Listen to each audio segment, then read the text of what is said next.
Good morning, everybody. Hi, my name is Savitri. I'm the behavioral health strategist with the City of Nashua Public Health Division, and it's so nice to see you all bright and early on this Friday morning. I thank you all so much for coming here to kick us off on our 8th annual Mayor's Task Force on Substance Misuse Legislative Breakfast. So I want to pass it over to the CEO and President of this hospital, Colin McHugh. Thank you so much, Colin. Great. Thank you. Good morning, everyone. I'm Colin McHugh. I'm the President and CEO of Southern New Hampshire Health. Southern New Hampshire Health is the umbrella organization of the Medical Center, as well as Foundation Medical Partners. We are an organization of 188 beds here on campus. We employ more than 350 providers. We also see more than 80,000 patients a year in our primary care practices, about 40,000 patients a year through our emergency department, and across our immediate care sites, we see more than 60,000 patients a year. So like a lot of you, we see it all. What I wanted to do first is just thank you all for being here. Welcome to Southern. We're very proud and honored to host this event. I know a lot of the folks in this room who are embedded in this work every day. But it's critical work. And as we think about what we're dealing with as a society, a lot of you are seeing the manifestation of a lot of society's challenges. We see that in our medical practices and in our ED and all of our different settings. So I want to thank Mayor Donchis for being here and for his leadership. Bobby Bagley could not be here. She was actually at a warming shelter this morning. Bobby is obviously a big leader in this work. Bobby is also a huge supporter of Southern New Hampshire Health. She's on our board of trustees and is an incredible support to me personally and has been just a great board member. I also have a couple colleagues in here that I want to recognize. I see a few people in the back. I'd like to recognize Kristen McCara, who leads our Doorway program. I think Michelle Gardner is here. She's supposed to be. Michelle, yes. Michelle is our Executive Director of Behavioral Health Services for the system, so she has a big job. Val Fryette, who oversees our government relations and compliance work. And then Betsy Hood. Betsy oversees our community health improvement work, and many of you know Betsy for her long-term leadership in this community. We're really proud of the programs that we offer today. We run the Greater Nashua Doorway program. I think we served more than 4,000 clients last year. That's a really important program for us. This is how we link clients that come through our facilities to the rest of the network within this community and beyond. So we're proud of the work that Kristen leads. We've grown that program. We now have after-hours support for clients that come in through the doorway. And we're also linking, as I mentioned, many people to resources within the community. I also want to recognize another program that we have. It's called Reverse the Cycle. And this is a grant-funded program that we run. It's been nationally recognized. And really what this represents is within ED, we have peer recovery coaches. So every patient that comes through there, our ED gets screened for substance use or misuse. And if there is a positive screening, we link that person up immediately with an embedded peer recovery support. And then they work with our clinical staff within the ED. So we're proud of that program. It's, again, won an award, and we're going to continue to really lean into that work. So much of what we experience as a health system is through the ED. So naturally, a lot of our supports are in the emergency department. We also have our Center for Recovery Management, where we're also supporting a number of clients with substance use and misuse challenges. And then finally, I would just like to just recognize all of our providers and frontline caregivers. These are the individuals that really, even coming out of COVID, have not had much of a rest. You are all, well, many of you are on the front line, and you know how difficult this work is, but very proud of the work that we do as an organization, and just the persistence that all of our teams have in dealing with a lot of society's challenges. So thank you for being here. Really appreciate it. Appreciate all that you do. We look forward to continuing to partner with all of you in this room to make this the best possible community we can. So thank you. And I'd like to introduce Mayor Donchis. Thank you, Mayor.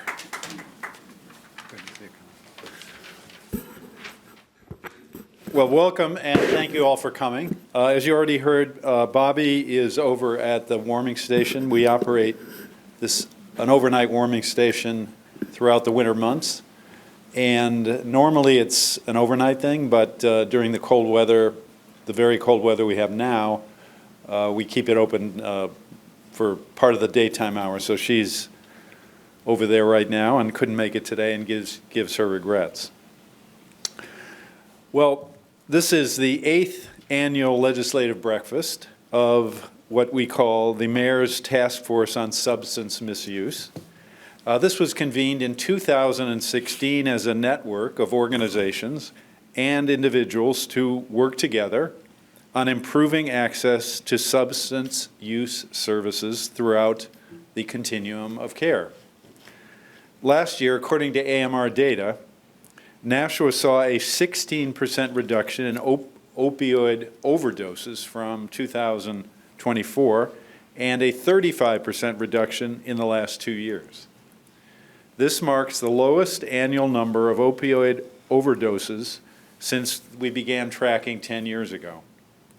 This decline is the result of a community-wide effort to expand availability of naloxone and strengthen the continuum of care so that people with substance use disorders can access the care that they need.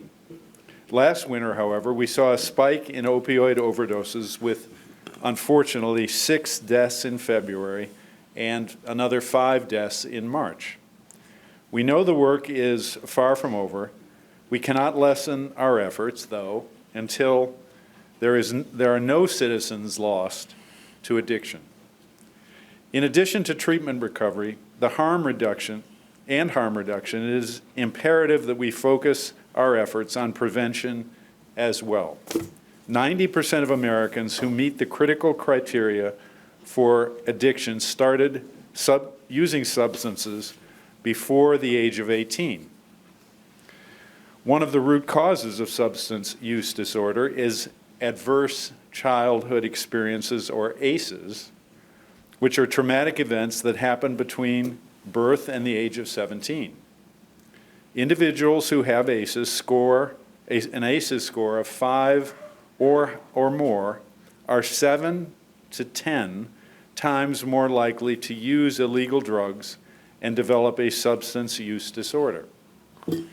According to the 2023 Greater Nashua Youth Risk Behavior Survey, 40% of students have ever felt sad or hopeless, and almost 1 in 4, that's almost 25%, seriously felt sad or hopeless, and almost 1 in 4 students considered attempting suicide during the past year. Over half of students, 57% actually, said they never or rarely got the help they need when they felt sad, empty, hopeless, angry, or anxious. When we meet someone with substance use disorder, instead of asking, "What is wrong with you?" we should be asking, "What happened to you?" As a community, we continually build resilience in the many different programs offered and regarding the availability of resources for substance use prevention. Today, the task force invites you to think about the importance of looking at adverse childhood experiences and their impact on our communities. Thank you for taking your valuable time to be here, to learn with us and to make our community a healthier place. So again, thank you for coming.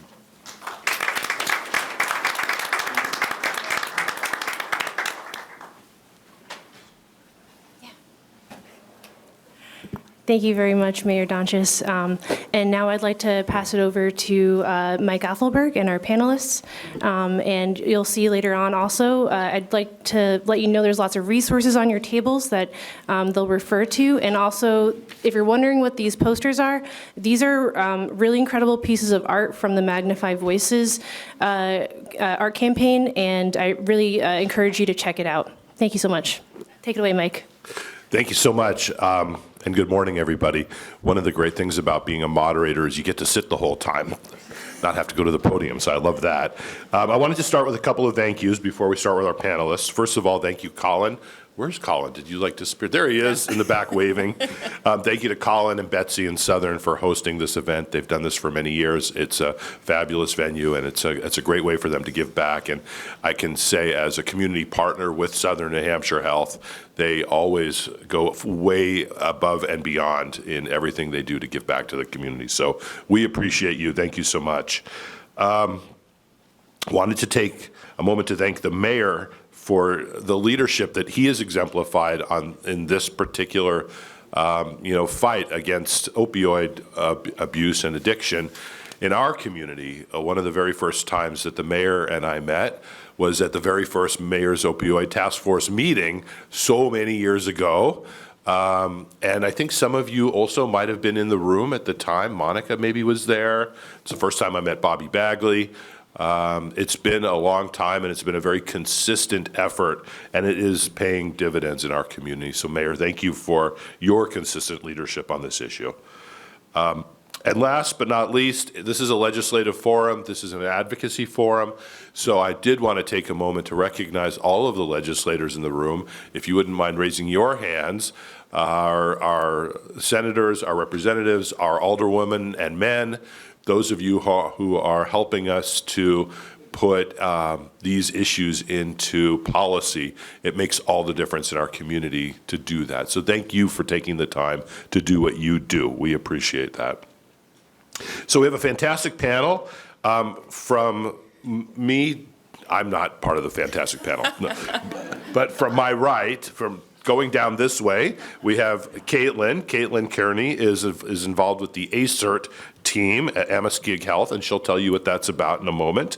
And then we have my friend and newly minted Dr. Leah Elliott.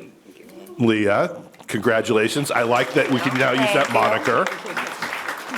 And then we have Corinne Shaw, who's the executive director at the Institute for Behavior and Health on the end. So thank you all for taking the time to start and join us today. I have a series of questions which I'll be asking that they know. I also have other questions that I've written that they don't know. And each of you has an index card on your table. Use that throughout to write down any questions that you might have, which we'll take at the end. But we'll also, if there's time, we'll just pass the microphone and ask questions as well. So if you get a chance, you want to jot something down, please use your best penmanship. I would appreciate that. And we'll take those questions toward the end. So I'm just going to start with Caitlin. And Caitlin, tell us a little bit about your program and how do you define adverse childhood experiences, and tell us about yourself. Sure. Thank you so much, and thank you all for being here this morning. So I work with the Amiskig Health ACERT Technical Assistance Center. So ACERT is an acronym that stands for Adverse Childhood Experiences Response Team. This is a model that was developed by Manchester Police Department back in 2016 in response to a number of juvenile cases that felt that there was no additional advocacy for these kiddos. So we define adverse childhood experiences as a potentially traumatic incident that occurs during childhood between the ages of 0 and 17. And the keyword I really like to hone in on here is potentially traumatic. It's really not up for us to decide if a situation was traumatic for another individual. So I really like to highlight the potentially traumatic incident as part of our working definition for ACEs. So our ACER program is rooted in research on ACEs. It's also rooted in research on HOPE, which is another acronym. We love our acronyms here. So HOPE, HOPE is an acronym that stands for the Healthy Outcomes from Positive Experiences. This is research that shows that positive experiences impact children's health and well-being long-term, possibly more than adverse childhood experiences do. So our ACERT model, is, like I said, is a police department initiative. We seek to connect families that have had police contact with community resources and supports with positive childhood experiences. Thank you very much. Leah, how about yourself? Hello, everybody. Thank you. So similar to Corinne, I'm also, Caitlin, sorry. I also, respond to calls that come in through the police. So kind of like a co-response. I can either go with the police officers and help assist when someone's experiencing a mental health crisis, or I can follow up in the event that I was not available at the time. Sometimes people also come into the police department looking for support. We were based off of a model. Dover, New Hampshire was the first police department in New Hampshire to have a police social worker. And I know that Captain Tom Bolton, who is now retired, was really interested in bringing that position to the Nashua Police Department. And so we were able to develop it. And so I've been doing that for about a year and a half. The way that I like to describe ACEs, if you know me, I really like metaphors, is I think of that child that's developing and their teeth, right? And if you have a child and they suck their thumb, what eventually ends up happening to their teeth? They stick out. And so a child's brain is developing that same way. And so sometimes things can kind of get involved that impact that development. And so we might say, I like to always say we kind of buck the brain, right? You buck teeth, you're bucking the brain. And so sometimes the brain development is impacted by those adverse childhood experiences, trauma, mental illness in the home, substance misuse in the home, and then that can kind of impact the brain. And that's where we all come in as treatment providers to be the braces, for that brain and help to kind of straighten it out for some of the trauma that that person's experienced. Thank you, Leah. And Corinne, last but not least. Great. Good morning. Well, unlike my colleagues here, I am not a clinician. I'm executive director of the Institute for Behavior and Health. We're a national nonprofit research and policy organization. We focus on promoting new ideas to reduce illegal drug use, to improve prevention and treatment outcomes for substance use disorder. As an organization, we recognize that adverse childhood experiences often play a really big role in a young person's life on their path to developing a substance use disorder. But I think I'll sort of talk around this question a little bit and just share with all of you that I don't think there's any problem, any challenge that a young person faces that alcohol and other drug use can't make worse. And that is sort of our approach to this issue today. I'm really grateful for this opportunity and appreciate being here with these wonderful people. Thanks. Thank you, Corinne, and appreciate all of your introductions.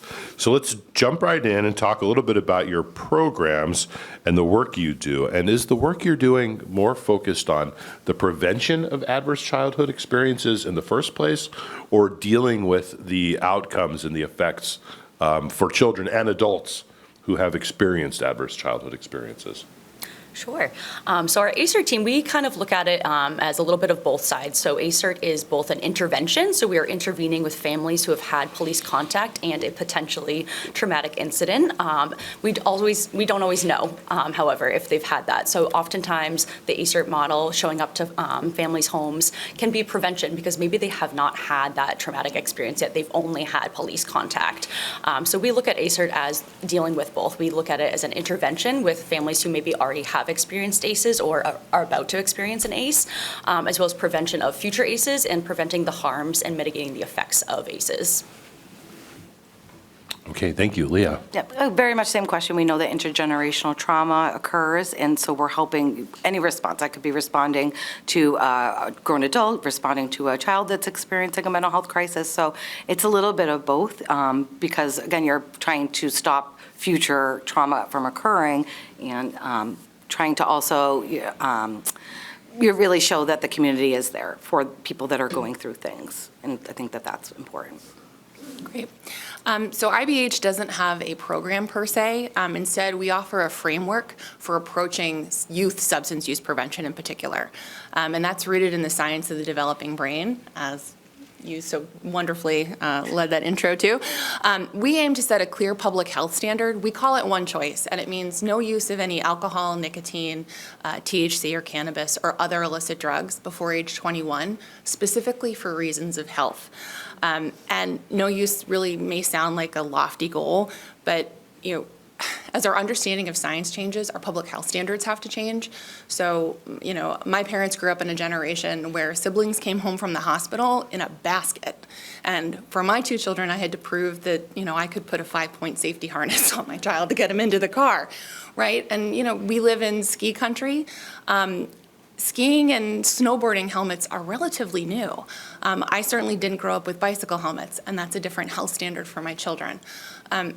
As we know more, as we do better, we know better, we do better, and I think that's the approach to public health policy that we can take on this issue.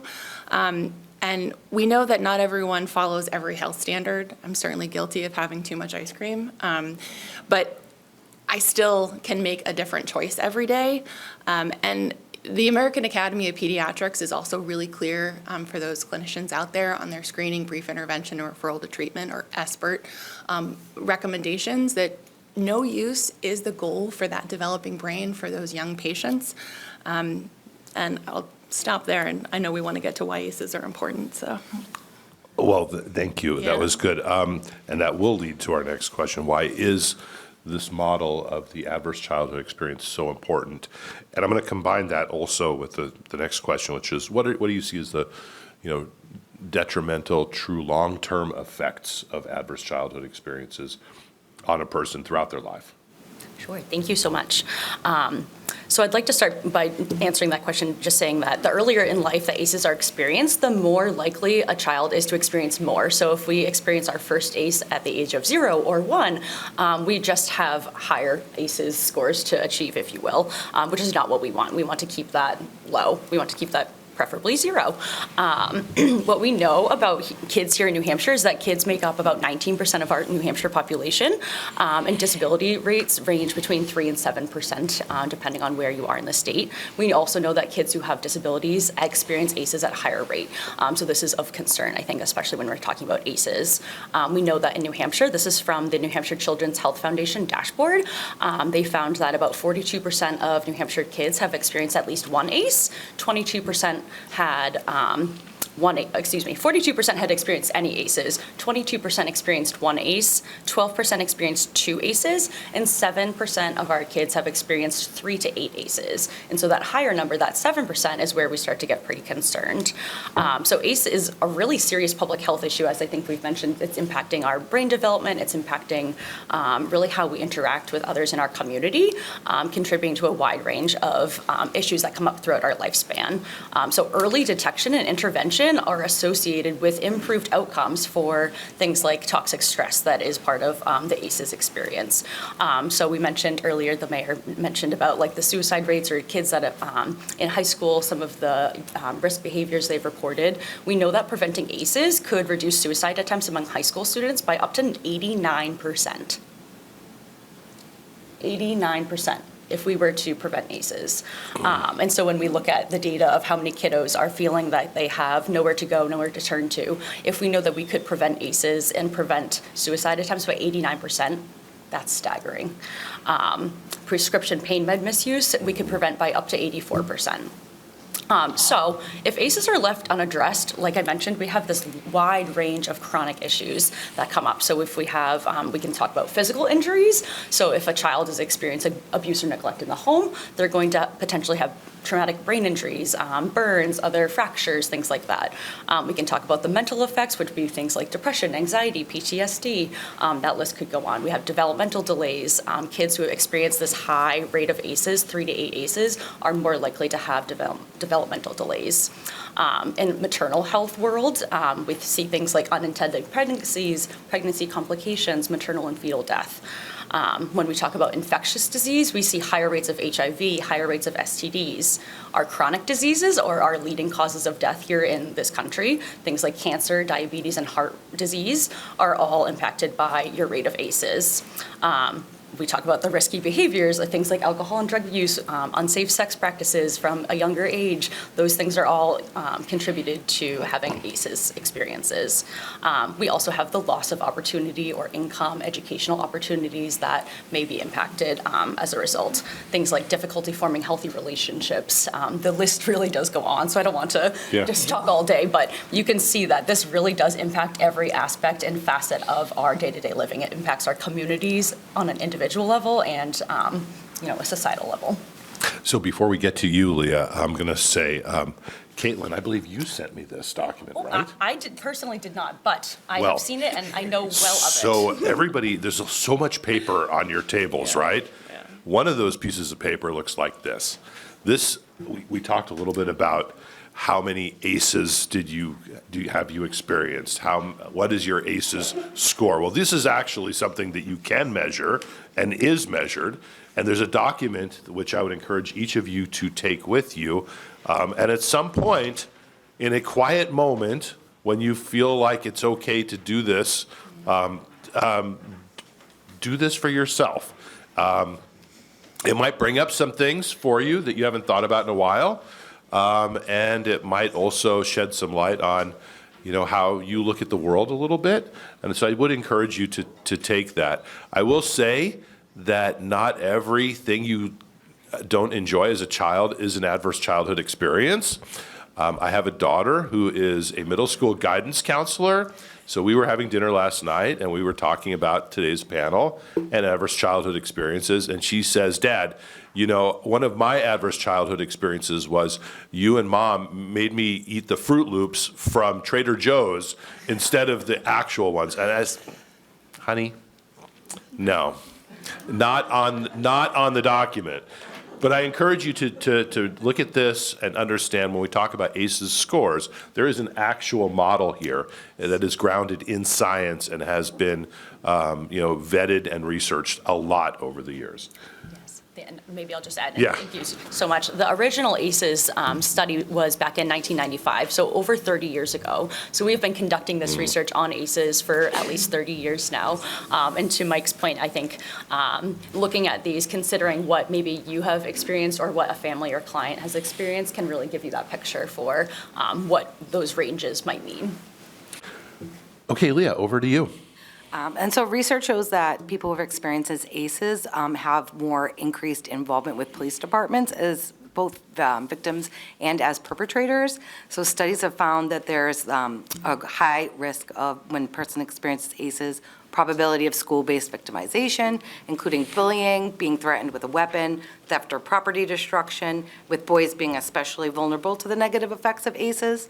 And people who have experienced child sexual abuse, research indicates that there is a cumulative increase in adult sexual victimization and with each ACE experienced. And as well, that people who have experienced ACEs just from witnessing violence in their home and having a parent that is incarcerated, both. So that a person could be a witness of a crime, they could be a suspect of a crime, or they can be a victim of a crime, and all have involvement with the criminal justice system. You'll notice on that score sheet that was out there, one of the ACEs listed is living with a caregiver with substance use problems. And the science is really clear that there is a genetic component to substance use disorders. But frankly, I would also say if you are a young person and you have a brain, you are vulnerable. And substance use disorders, I think we all know, don't discriminate. Every kind of community, every kind of family, it doesn't matter how much money you make or where you come from, addiction affects all of us. And people use drugs for a lot of reasons, but I think it's really important to just say that alcohol and drugs literally light up your brain's reward system in a way that's so much more powerful than natural rewards that we think about, like food and sex. And it's specifically because of the processes that are happening to that adolescent brain. That's what makes it so vulnerable. That's why we put those helmets on, right? And it's funny because we often think about addiction as an adult problem. And part of that is because when someone comes to you, when someone you see in a clinical setting, they're probably in crisis. They're in the emergency room. They're in the police department. Something is happening in that person's life. Their substance use has gotten to a point where something is impacting them, and suddenly they're in the throes of having to address it. But actually, substance use disorder is a pediatric onset disorder. I was so grateful that the mayor highlighted the fact that 90% of adults with a substance use disorder started using before age 18. Often it's far earlier than that. And we also know that the earlier a young person uses and the heavier the use, the more likely that individual will go on to develop a substance use disorder. And I'll just say, I think any conversation that deals with youth substance use you have to talk about mental health because they are so closely connected. In that, using substances can actually trigger and lead to mental health challenges. That science is real. But we also know that young people with mental health challenges may use substances to change the way that they're feeling, to try and change the way that they're feeling, and they make each other worse. A study that I often reference when I'm doing slides and things actually came from our neighboring state of Massachusetts. A couple years ago, they studied 15,000 high school students across the state, and researchers found that alcohol, cannabis, and nicotine were each independently associated with increased mental health problems, so including depression, anxiety, psychotic experiences, and ADHD symptoms. So in terms of substance use prevention, we're not talking about any one substance when it comes to young people. We're talking about substance use as a whole, any and all substances, because again, it all comes back to that brain. So pass it back. I'd like to shift gears then a little bit away from some of the questions that you have and talk a little bit about protective factors. And maybe we'll start with Dr. Elliott, if you don't mind. I will say the other day I was up in Concord and ran into Representative Tulersky up there, and she looked at me and said, "What are you here for?" And I said, "Well, I'm here for this bicycle bill." And I'm sure that y'all have heard about the bicycle bill. And the reason I was there was primarily because of the fact that healthy activities and healthy exercises and family activities, other things that aren't screen time and detrimental activities, are protective factors, things that help our youth and also help adults to overcome any negative effects of adverse childhood experiences. So that's why I was there, also because I just, whatever. But I'm not going to go into that.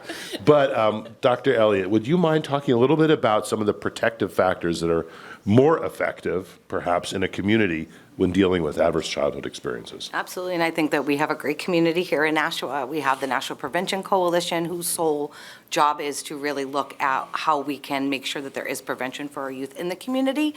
And we have the Boys and Girls Club, the Police Athletic League, Girls Inc. So there are a lot, 21st Century, a lot of programming for our Youth Adult Learning Center. And so I think that that's the best thing, is that youth have options other than being at home. And I think it's really important for youth to have accountability.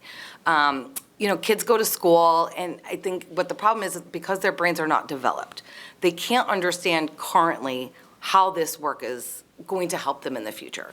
And their brains don't always have the ability to sustain that kind of long-term haul to get to that end result, right? That's where substances come in. That's why people sometimes turn to substances, because that reward is so much quicker. If you've ever been cleaning your house and you're involved in kind of a long, sustaining task, and you see something that needs to get cleaned, and you're like, oh, let me go clean that real quick. That's kind of like a dopamine, right? It's harder to sustain that long-term task than it is to get that reward right away. And so helping kids to have the wherewithal to be able to sustain that long term by giving them small rewards along the way, having other opportunities for them to experience dopamine in a healthy way.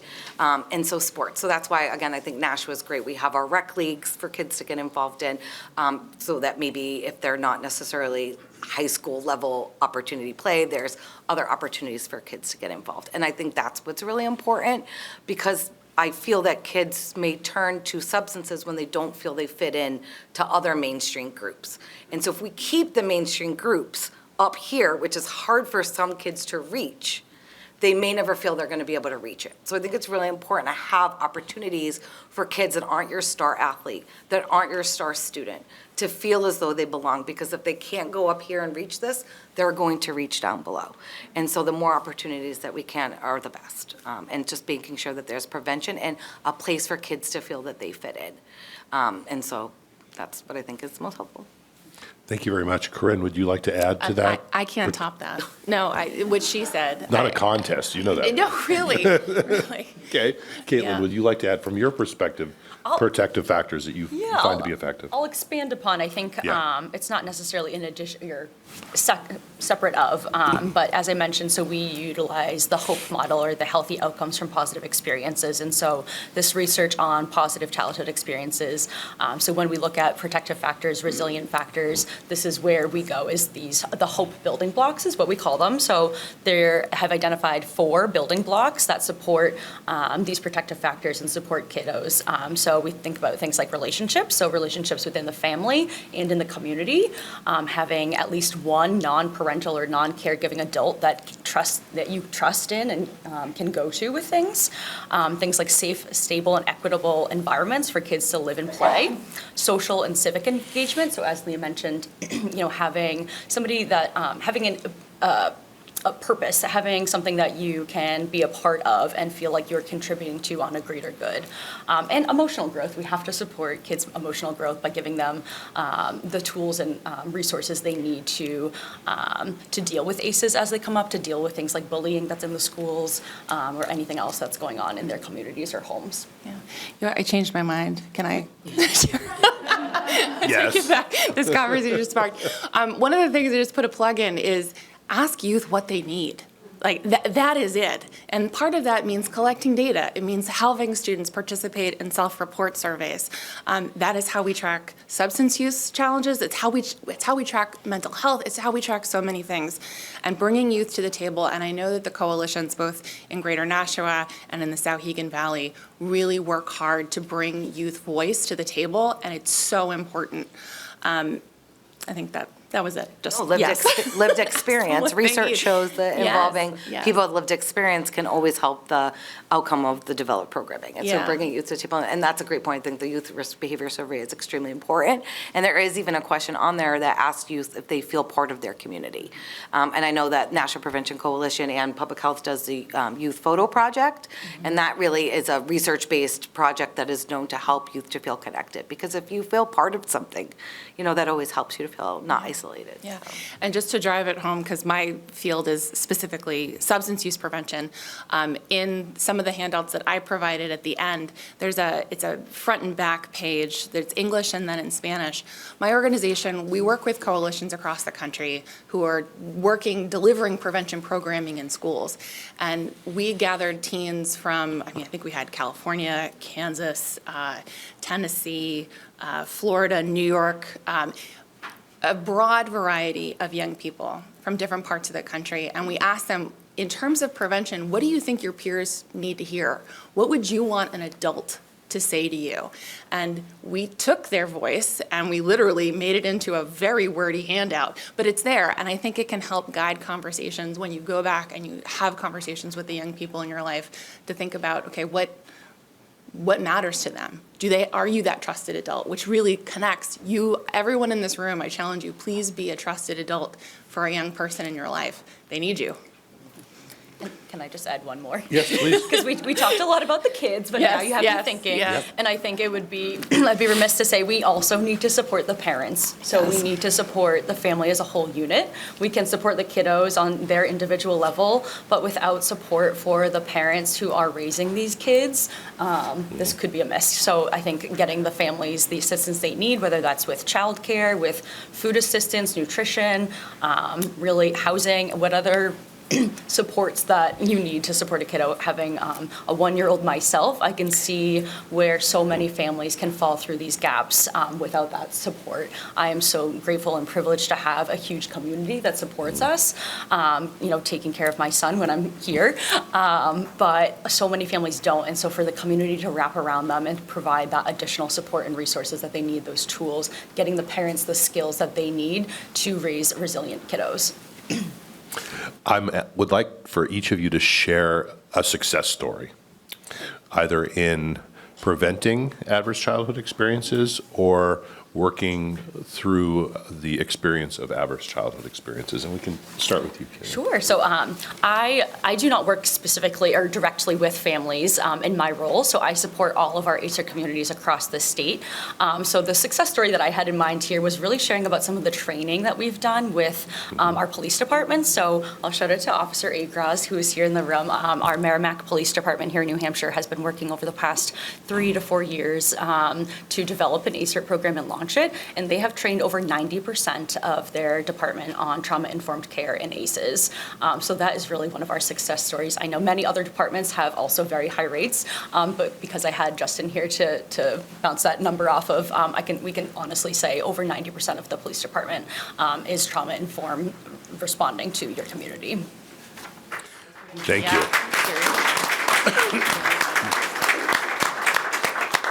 Sometimes we use acronyms and sometimes we use jargon. So what do you mean by trauma-informed before we go on to Dr. Elliott with this question? Oh, goodness. So we have a trauma-informed training. We work with a psychologist from the Center for Trauma Responsive Practice Change to offer really an introduction to trauma. What is trauma? How does it affect you? What does it look like when it shows up with kiddos or adults? And really, what does it do to your brain? How can we better support and respond to families to make sure we're not promoting or re-traumatizing, I should say, them, and making sure that they have that support they need. I think so you have some handouts, the little bookmarks, I believe, go through actually what does it mean to be trauma-informed. So having trustworthiness, having a voice, you'll take a look, I think they're all listed there. So those are really all of the things that our training is helping to folks to understand and really bring back into your day-to-day work. Thank you for that explanation. Dr. Elliott, a success story. I think my last answer that I given was really based off the work I did at the Boys and Girls Club, because what I really like to see is kids that would never have the confidence to go and try out for a middle school team or a high school team. But again, they have an opportunity in a very calm setting where they feel safe to maybe then try things, take those risks, and for them to feel comfortable and develop those skills and then try out for that middle school team and then join that high school team to see that they can see that potential and it was grown in a safe area, I think is really important. And being trauma-informed is just really giving space to recognize that trauma exists and building in programming to help people recognize that and decrease the stigma, right? That's really what being trauma-informed is, recognizing that we have a stress response. It affects all of us in different ways. It's brought out differently in us in different ways, and just allowing the space for it is the best way to be trauma-informed.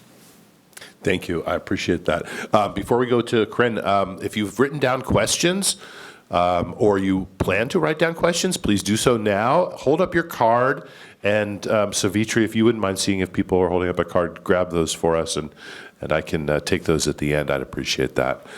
Okay, so a success story from your perspective, Corinne. Sure. I told Savitri I would stay in my lane, really, about prevention. So one of the things that I think in any conversation about substance use with young people, there's two core things that we have to address, that anyone can address, and that's access to substances and social norms. What is expected? What is, what's even seen as inevitable? And I really push back against this idea that for young people, using alcohol and other drugs is a rite of passage or just everyone's using. I have a fifth grader that will tell you that every fifth grader in his school has a cell phone. I mean, every single one. And that's not true. I keep telling me, actually it's not. There's this huge perception gap, both among young people, but also among caregivers and parents that think, well, it's just gonna happen naturally. Everybody uses, or maybe I used and now I'm fine, right? We have that perspective as caregivers. But one of the things that my organization did is we did a study. It was published in the peer-reviewed literature. We looked at monitoring the future. It's one of the largest national surveys on youth substance use in the U.S. And it's one of the primary ways we track behaviors over time. And instead of looking at substance use, which is typically how we talk about these numbers, we flipped the data on its head and we said, what does non-use look like? How many high school seniors in the United States haven't used any alcohol, nicotine, cannabis, or other drugs in their lifetime and in the past month? And we were blown away. Over time, there has been a steady increase in the number of young people who aren't using anything, both lifetime, past month. And we brought it to the researchers of monitoring the future, and we said, hey, have you looked at this? Did you know that? And after pushing on some doors, knocking on doors, they said, wow, we need to start studying this. And now it's reported in every single monograph moving forward. It's the highlight of those national data results. So why do I bring that up as a success? Because every time I talk to a community coalition or someone who's working in schools with young people, I say, look at your data. How many young people, and ask the person who's in charge of the data, how many young people aren't using anything? That's the social norm. Most young people actually aren't using substances. And if we can highlight that and harness those young people's voices, we can normalize non-use specifically for their health.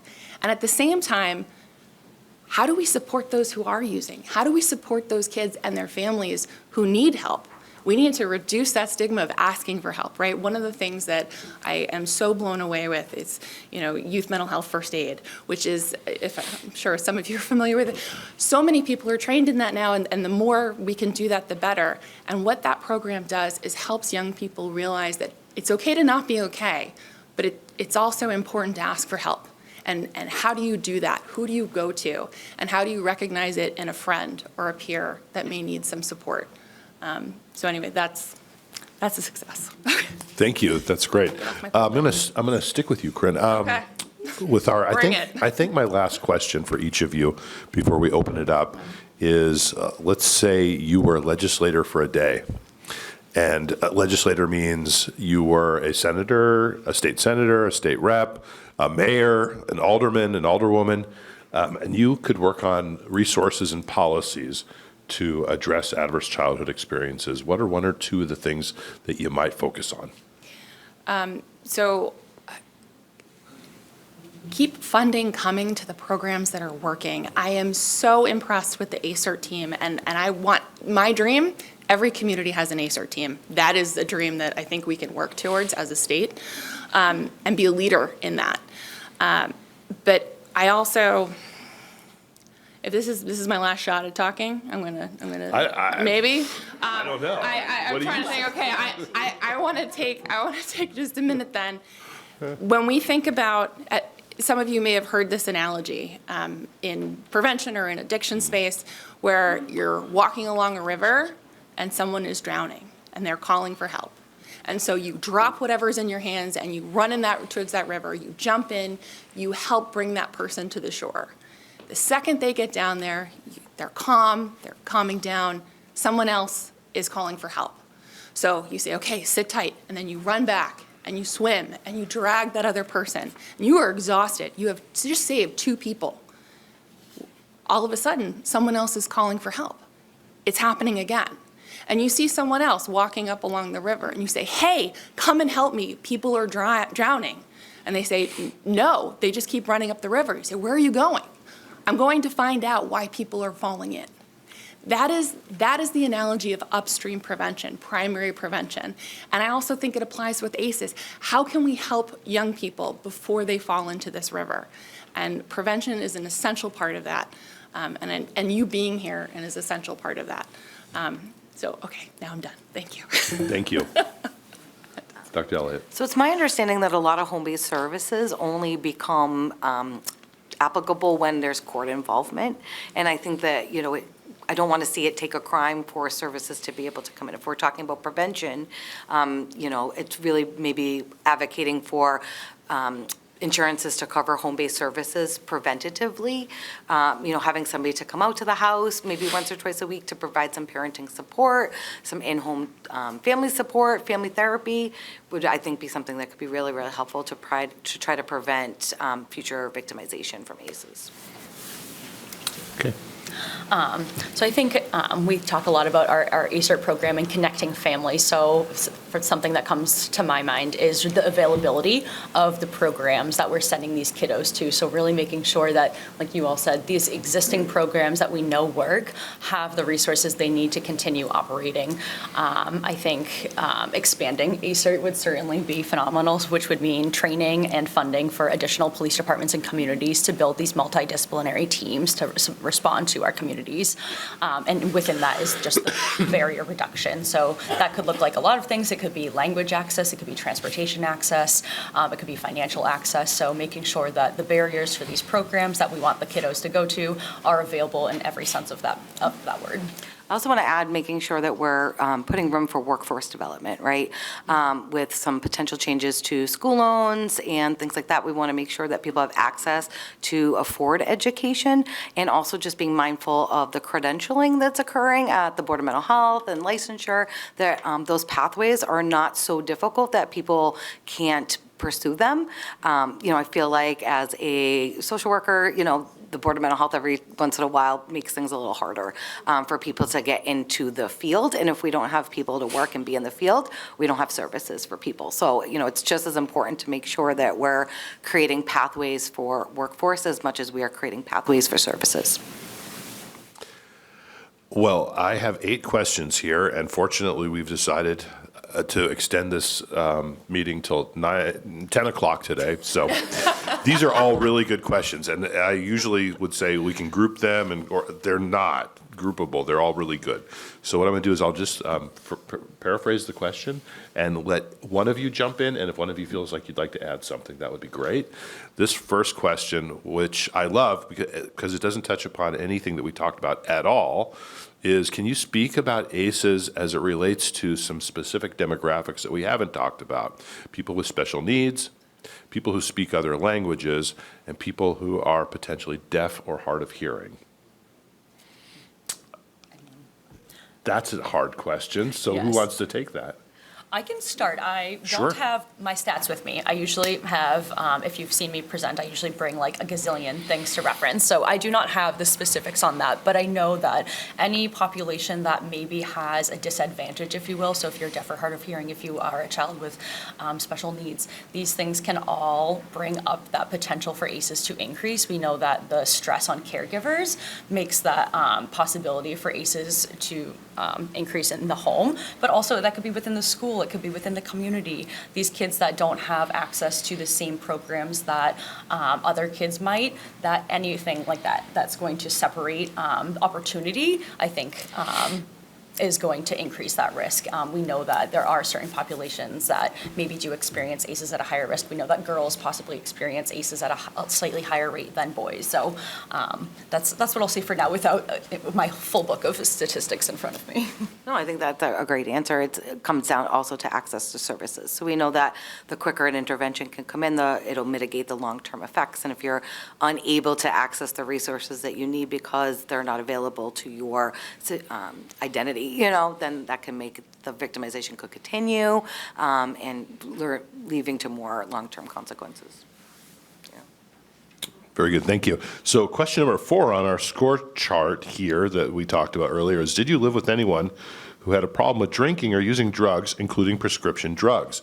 And the question I received, which ties into that, is, does recreational marijuana legalization raise the risk for youth drug misuse? So I know you all have an opinion about this one, so Corinne. Go first. So, great question. The simple answer, I should say that yes, probably. And really that comes down to access and social norms. What is legal, right? The drug that is most involved in the criminal justice system may surprise you. It's alcohol. And that's because it is everywhere. You can't watch any professional sports game without getting how many advertisements for the latest drink, or, now it's sports betting too, right? I would say the marijuana or cannabis industry, and it's really THC products, they've changed dramatically. So the substances that used to be available that was just what you'd say, it's weed. The THC, the potency has dramatically increased over time, and if you want more information, I hope you talk to Sue Homola. You want to wave where you are. She's with Smart Approaches to Marijuana. She can speak to this. She talks to legislators all the time. Access, if it's legal, if it's around, there's also advertising. And I'd also say, in New Hampshire, we're still impacted by legalization in our other states. It's not as if any policy happens in a vacuum. Nationally, just the prevalence of medical marijuana, right? Kids say, well, it's medicine. That's sort of what we're up against. Even though I will say it seems to be the only drug that you can take as much as you want, in any form you want, whenever you want. That's unusual compared to other prescription drugs. So. The reason why we have an anxiety system is to stop us from doing things that might get us into trouble. And I think with legalization of cannabis, it's more the accessibility, people can use edibles. And so if you think about yourself as a child, I know I would never want to smell like it. Like, those were the deterrents that kind of kept me maybe from engaging in substance misuse at that age. But you're taking away those things, and I think sometimes that might open the door for kids to feel there's less risk of maybe getting caught, maybe getting in trouble. So more kids might try it and then being contributing to that long-term use. That's my opinion. I'll leave it with their answers. Okay, very good. So this is a doctor or social work medical perspective question. Many of the patients I see come in with adverse childhood experiences starting in utero. Are there any resources available for pregnant or young parenting adults to screen for potential ACEs in utero or post-birth? That's a great question. I do not know. I think it will vary depending on the healthcare system that you are a part of. So I can't speak to Southern New Hampshire Medical Center here, but having just had my son a little over a year ago, I do know that I was screened for the potential for ACEs for both my son and myself. I actually did have my son at 29 weeks, so about 12 weeks early, and so spending about 3 months in the NICU, we've certainly had that potential for additional, concerns or additional things that could come up. What life might look like coming home from the hospital with a baby born that early. So I definitely know that depending on maybe where you are, the availability of the resources could vary. But I know that with the Dartmouth-Hitchcock Medical Center up in Lebanon, that they have a really great program that really wraps around families in that pregnanting, parenting, postpartum period to make sure that things like that, whether it's ACEs in utero or ACEs postpartum, are addressed and supported. I can't speak to that. I'm not Okay. a clinician. Yeah, so I appreciate this question, which probably comes from a legislator. Support includes funding. Have your programs been impacted either positively or negatively by government funding at the federal, state, or municipal level? Also, any loss of private funding, including donations? I'll go first. We're about as nonprofit as it gets. Before funding issues, while my organization wasn't directly impacted, the communities with whom I work were. Grants were put on hold, and it was not the first time this has happened where you're like, oh, can we actually do this program? Don't come into work. And that was really scary for a lot of folks. Generally, prevention is extraordinarily underfunded, and yet it also reaps the most benefits in terms of cost effectiveness. That's what I'll say. From 2016 until most recently 2025, there was a program called Camp Mariposa, which is a camp for youth ages 8 to 18 who've been impacted by substance misuse. It was a weekend-long camp where kids were able to both receive some clinical support as well as engage in recreational activities, and that funding and that program did cease in, I want to say around June of last year, and so hoping to get that running again because I feel like that was a really important program. So my work with the ACER Technical Assistance Center, we have been lucky to have federal funding with a COSUP grant, the Comprehensive Opioid Stimulant and Substance Use Program, for a handful of years now, I think 3 going on 4. However, yes, we have seen many of our programs across the state, programs that are doing the work of supporting the kiddos, being impacted by both, whether it's federal grants, state or local funds. So we've seen a lot of what we call blending and braiding of funds to continue supporting the ACER communities. We've seen some communities take it on within their city budget. So Concord PD, for example, they were running an ACER program and they've actually now adopted it in-house. So they've had that built within their city budget. We've seen things like ARPA grants. We have a SAMHSA grant that once supported about 10 ACER communities, VOCA grants. So we've definitely seen a lot of that federal funding, and we do rely on that to continue this work, for sure. I'll chime in on this one, too. We have a number of programs that have seen increased funding through the opioid abatement dollars available at the local level and at the state level. In particular, our Prevention Coalition has received substantial additional funding for its Lock It Up campaign, which gives people access to lock boxes for their medications so they can make sure that they're safely harbored away. And our digital equity work has seen increased funding to give people access to laptop computers and digital technology when they are in recovery. And if you think about protective factors, that can include access to education, access to services, connectedness to loved ones, and all of that is enabled through digital technology. So we're very appreciative for those dollars which have come in through opioid abatement settlements. So some good, some bad.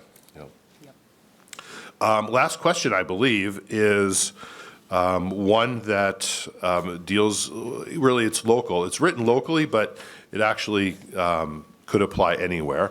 And that's, where can families new in our communities get access to all of this useful information to help themselves?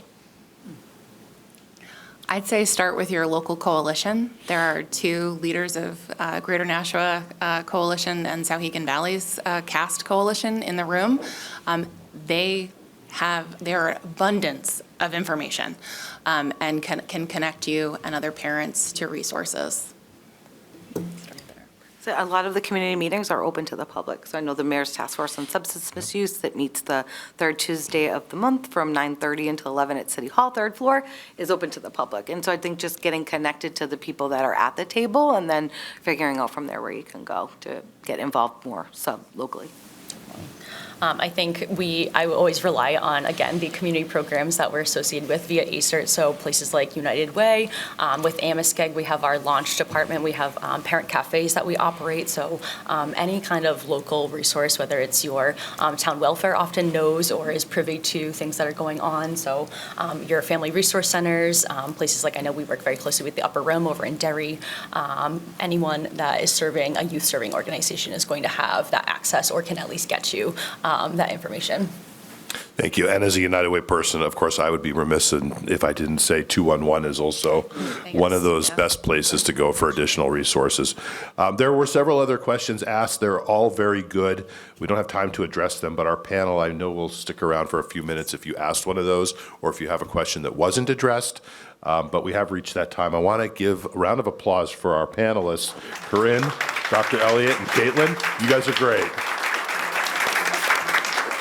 Excellent MCA. Well, and thank you again to Colin and to Southern New Hampshire Health for hosting us, to the mayor for his leadership, and to Bobby Bagley, who's not here, but for being our local leader to help keep this work moving forward. Thank you very much. Thank you so much, Mike, and thank you so much to the panelists for all that incredible information that you shared. For all of you coming up this early morning, Southern New Hampshire Health can't thank you enough for the delicious food and giving us this space to talk about these important topics. The legislators, aldermen, state reps, community leaders, all of you showed up and spent time listening to these experts, and I just really appreciate you all.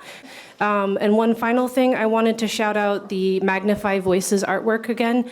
This is incredible work that youth across the state, including from Nashua, have contributed to, and it represents both their experiences with mental health, with adverse childhood experiences, but also represents their resilience and their protective factors, participating in these art projects that allow them to express themselves. I can't tell you how much that means for youth. Just yesterday, Danielle from the Prevention Coalition and I got to talk with students for the Getting to Why program, and they asked us, what do you do with this youth risk behavior survey? And I was really pleased to tell them that we were going to convene with all of you here today and that their voices matter. So thank you very much. You did a good job, guys. Really, you guys did fantastic. Super good.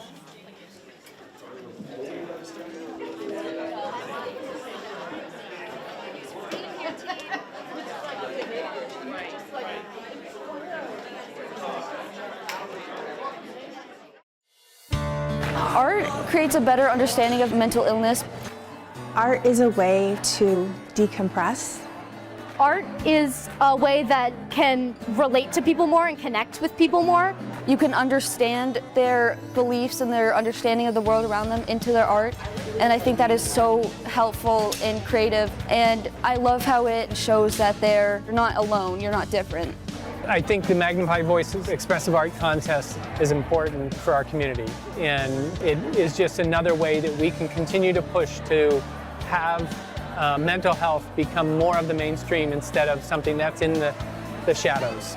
I think it's important to share what we've been through and everything to make people feel like they're not alone and like they have resources and they have people around them who have been through similar situations. And I feel like every teen in the world is struggling and like feels like they can't talk about it, but like you can because it's everyone else around you.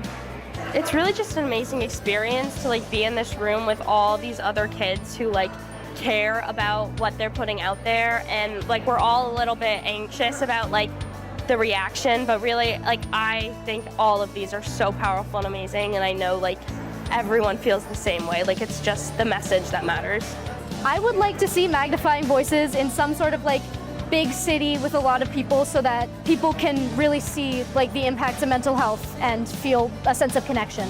A lot of people feel seen and heard in art, so I feel like be vulnerable to show other people that it's okay and things do get better. Magnifying Voices means to me that it shows how other people out there, even out of our town, know and understand the true struggles of our mental health, and we know for sure we're not alone, and with this organization it just feels like a safe outlet for us.